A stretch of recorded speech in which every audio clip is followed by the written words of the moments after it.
भावकीतलं भांडण काय चाललंय आम्हाला माहित नाही. दररोज सकाळी आम्हाला नवीन नवीन बातम्या ऐकायला मिळते. पक्षाचा लेबल घेऊन कधी जिल्हा मध्यवर्ती बँकेची पायरी आम्ही चढलो नाही, गोकुळची पायरी आम्ही कधी चढलो नाही. 3 महिने तुम्ही गोकुळची बदनामी का केली? तुम्हाला जर गळ्यात गळा घालायचाच होता तर मग आमचा गोकुळ ब्रँड जो देशभर होता तो बदनाम त्या ठिकाणी तुम्ही का केला? शासक नेमण्याबद्दल मुश्रीफ साहेबांनी मुख्यमंत्र्यांना 22 वेळा सांगितलं होतं की प्रशासक नेमू नका म्हणून. प्रशासक मंडळाचा अध्यक्ष कुणाला तरी करावं अशी त्यांची भूमिका होती. ते मुख्यमंत्र्यांनी ऐकलं नाही आणि अधिकारी नेमला प्रशासक म्हणून. नाही तर चंद्रकांत दादांचा प्रस्ताव वेगळा होता. 25 उमेदवार आमचे उभे राहणार हे एवढं कन्फर्म आहे. पहिल्या टप्प्यावर गोकुळचे ठराव गोळा करणं हा पहिला टप्पा महत्त्वाचा आणि त्या टप्प्यामध्ये लोकांनी नियमाप्रमाणे योग्य माणसाचा ठराव करावा अशा पद्धतीचं निवेदन आम्ही सगळ्या डेऱ्यांना पाठवलेलं आहे. आणि एकदा ठराव गोळा झाले आणि ठराव जमा झाले, कारण की अजून भावकीतलं भांडण काय चाललंय आम्हाला माहित नाही. दररोज सकाळी आम्हाला नवीन बातम्या ऐकायला मिळते. एक भावकी म्हणते बांधावरचं भांडण आमचं मिटलेलं आहे, बांध वाटलेला आहे. दुसरी भावकी म्हणते अजून मिटलेलं नाही, अजून वाटण्या व्हायच्या आहेत. त्यामुळे हे भावकीचं भांडण लोकांच्या पुढे अजून चालू आहे.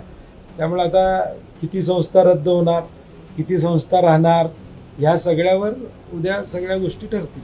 समविचारी नाव आपल्या आघाडीत नाही, शेवटी तुम्ही बघितलं तर गेल्या 30-40 वर्षामध्ये पश्चिम महाराष्ट्रामध्ये विशेष करून अगदी पुण्यापासून सोलापूर, सांगली, सातारा हा कोऑपरेटिव्हचा बालेकिल्ला राहिलेला.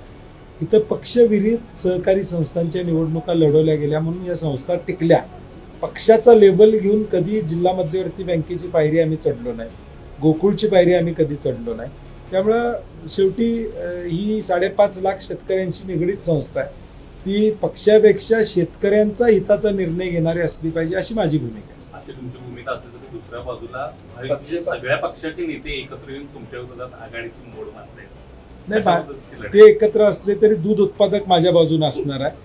कारण की त्यांना जो शब्द आम्ही दिला होता 2 रुपयाचा 14 रुपये दरवाढ या ठिकाणी दिलेला आहे आणि ते नाकारू शकत नाही. नाही, गेल्या 3-4 महिन्यात एवढे आगपाखड झाले अंतर्गत परत ते एक येत आहेत.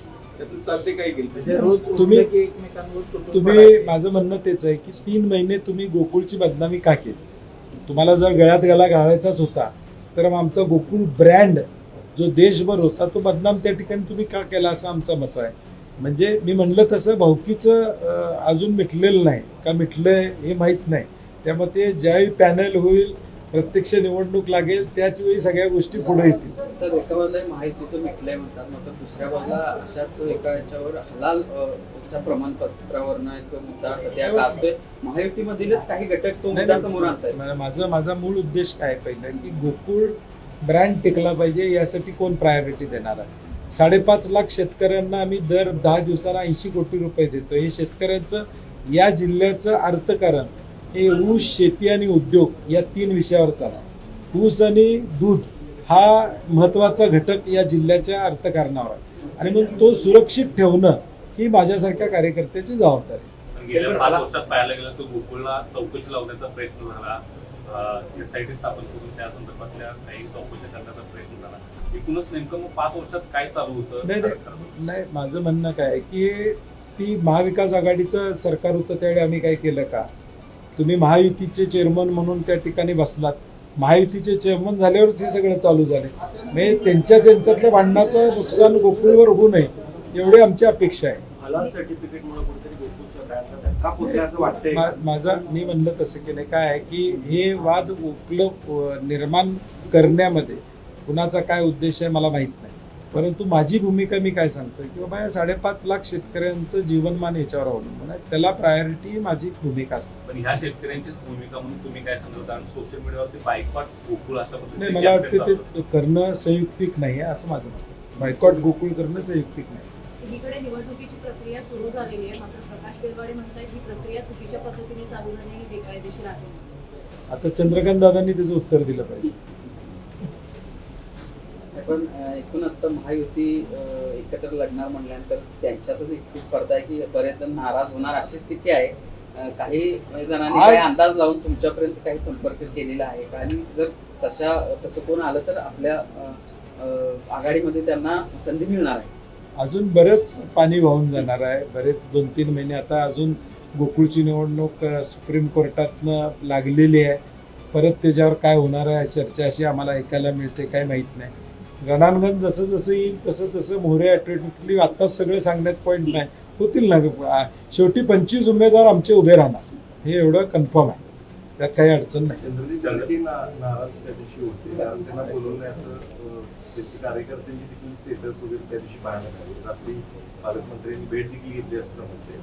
कसं या मी मागचं पॅनेल करताना प्रत्येकाच्या घरी गेलो होतो, प्रत्येकाला सन्मान दिला होता, प्रत्येकाला बोलवून घेऊन पॅनलमध्ये त्यांच्या मर्जीप्रमाणे जागा देण्याचं काम प्रकाश आंबेडकर असू देत, चंद्रदीप नरके असू देत, संजय दादा आणि मी स्वतः प्रकाश आंबेडकरांना पहाटे भेटायला गेलो आणि त्यांना भेटतो. राजेश पाटलांना भेटायला मी स्वतः गेलो. आमची भूमिका त्यावेळी होती सगळ्यांचा सन्मान ठेवून प्रत्येकाला देणं. तर त्यांनी ठरवायचं आहे तुमचा सन्मान कुठं किती ठेवला गेला. तुम्ही म्हणताय की पक्षीय राजकारण आम्ही गोकुळमध्ये कधीच आणले नाही, मात्र आता ज्या पद्धतीने विरोधकांची मोठ बांधली जाते, चंद्रकांत दादा त्याचं लीड करतात, त्याचे ठराव किती असेल तुम्हालाच माहिती. मात्र एकूणच ह्या सगळ्या गोष्टी पाहायला गेलं तर सरकारलाच कुठंतरी गोकुळवरती हस्तक्षेप करायचा किंवा शिरकाव करायचा दिसतोय का? मुळात प्रशासक नेमण्याबद्दल मुश्रीफ साहेबांनी मुख्यमंत्र्यांना 22 वेळा सांगितलं होतं की प्रशासक नेमू नका म्हणून अशी चर्चा आहे. ते 22 वेळा त्यांचं ऐकलं का नाही मला माहीत नाही, अजून ऐकलं. मुळात चंद्रकांत दादांचं प्रशासक मंडळ करत असताना प्रशासक मंडळाचा अध्यक्ष कुणाला तरी करावं अशी त्यांची भूमिका होती. ते मुख्यमंत्र्यांनी ऐकलं नाही आणि अधिकारी नेमला प्रशासक म्हणून. नाही तर चंद्रकांत दादांचा प्रस्ताव वेगळा होता, प्रशासक कुणाला नेमायचं, त्याचा उल्लेख मी आता करत नाही.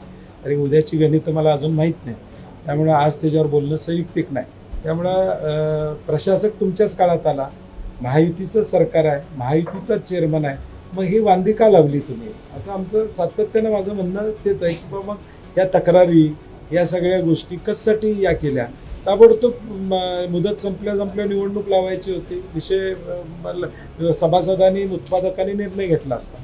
भावकीचा उल्लेख आपण 2 ते 3 वेळा केलेला आहे. आपल्याला महायुती ही भावकी म्हणायचं आहे की स्पेसिफिक कुठल्या भावकी? महायुतीतली भावकी, सातत्यानं ती भावकी अजून वेळ आहे.